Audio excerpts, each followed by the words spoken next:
வேண்டும். உணர்வு என்றால் என்ன என்பது அதுவாக நான் மாறுவது, என்னை முழுமையாக அர்ப்பணித்து இயங்குவது. புரியுது நம்மளுக்கு? அப்படின்னாக்கா எல்லாம் புரிஞ்சுங்க. ஞானம் என்பது அவ்வப்போது செய்யக்கூடியதான் ஞானம். அது தெரியும், தெரிஞ்சு செய்யற. உணர்வு என்பது எனக்குள்ளாக டோட்டலா இயங்கக்கூடியது. எக்ஸாம்பிள் சொன்னாக்கா, ஒரு பையன் படிக்கிறானாக்கா, அவனுக்குள்ள நான் படிச்சு நான் பெரிய ஆளா ஆக வேண்டும், நான் இந்த பொசிஷன் வரும் என்று அந்த உணர்வு வருகின்ற பொழுது அவன் இந்த உலகத்தை வச்சிருவான், இந்த உலகத்திலே டாப்ல வருவான். அப்ப எப்ப இதுதான் என் வாழ்க்கை, நான் படிச்சாதான் பெரிய ஆள் ஆக முடியும், நான் இதெல்லாம் கற்றுக்கொண்டாதான் இந்த உலகம் என்னை மதிக்கும் என்ற ஒரு உணர்வு அவனுக்குள் ஏற்படும். இதுதான் ஞானம். இரண்டாவது, ஒரு குடும்பத்துல இவனுடைய மனைவி, அவளுக்கான மரியாதை கொடுக்கணும்.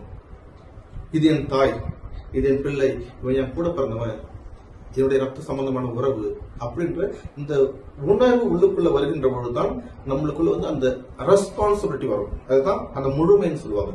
முழுமை ஒரு நகரத்துக்கு ஒரு வேலையில கூட நீங்க எக்ஸாம்பிள் பாத்தீங்கன்னாக்கா, ஒரு வேலை ஸ்தலத்துல போனீங்கன்னாக்கா, ஒருத்தர் ஒரு தொழில் பண்றாரு.